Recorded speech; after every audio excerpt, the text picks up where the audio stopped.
नमस्कार, मी पंजाब टॅक. आज आहे 24 मे 2025. सर्वप्रथम शेतकऱ्यांना सांगू इच्छितो की 30 मे पर्यंत असाच पाऊस पडणार आहे.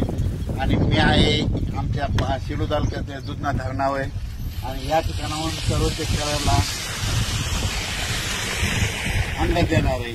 तर हे आहे दुधना धरण, आमच्या शिरू तालुक्यातलं दुधना धरण आहे. आणि या ठिकाणून माझ्या महाराष्ट्रातल्या शेतकऱ्याला अंदाज देणार आहे की राज्यामध्ये 30 तारखेपर्यंत असाच भाग बदलत पाऊस पडणार आहे म्हणून हा अंदाज लक्षात येतात. पण राज्यात सांगायचं झालं तर सर्व शेतकऱ्यांसाठी आनंदाची बातमी, 1, 2, 3 जूनला राज्यात सूर्यदर्शन होणार आहे. पाऊस विश्रांती घेणार नाही, वरून रजेवर जाणार आहे म्हणून हा अंदाज लक्षात येतात. म्हणजे सांगायचं झालं तर 1 जून, 2 जून, 3 जूनला वरून राजा विश्रांती घेणार आहे, रजेवर जाणार आहे म्हणून हा अंदाज लक्षात येतात. माझी सर्व शेतकऱ्याला विनंती आहे, 1, 2, 3 जूनच्या नंतर ऊन पाडल्याच्या नंतर तुम्ही काय करा, तुम्ही संपूर्ण शेताची कामे आटपून घ्या. कारण की त्यावेळेस उघाड पडणार आहे. नंतर परत 5-6 जूनच्या नंतर थोडं तुरळक कुठेतरी पाऊस चालू राहील.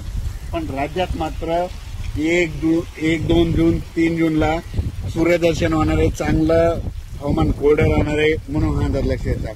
पण राज्यात मात्र आता 27, 28 आणि 29 मेला म्हणतं ठिकठिकाणी मुसळधार पाऊस पडणार आहे, भाग बदलत पडणार आहे म्हणून हा अंदाज लक्षात येतात.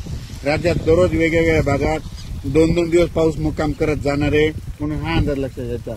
पण राज्यात मात्र 30 मे पर्यंत असंच पावसाचं वातावरण राहणार आहे म्हणून हा अंदाज लक्षात येतात.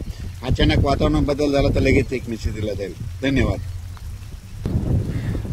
हे पाहू शकता, हे आमचं दुधना धरण आहे. म्हणजे सेलू तालुक्याची लहान भाग होणार आहे आमचं हे धरण आहे. या धरणात देखील पाणी यायला सुरुवात झाली पाहू शकता. पण राज्यात मात्र सर्व शेतकऱ्यांसाठी आनंदाची बातमी, 1 जून, 2 जून, 3 जूनला सूर्यदर्शन होणार आहे म्हणून हा अंदाज लक्षात येतात. म्हणजे वरून राजा विश्रांती घेणार आहे, शेतकऱ्याला कामं करण्यासाठी विश्रांती घेणार आहे म्हणून सर्व शेतकऱ्यांनी हा अंदाज लक्षात येत आहे. मी आहे जालन्याकडे जात आहे आणि परतूर मार्गे जात असल्यामुळं या दुधना धरणावरून हे शेतकऱ्यांसाठी अंदाज दिलेला आहे.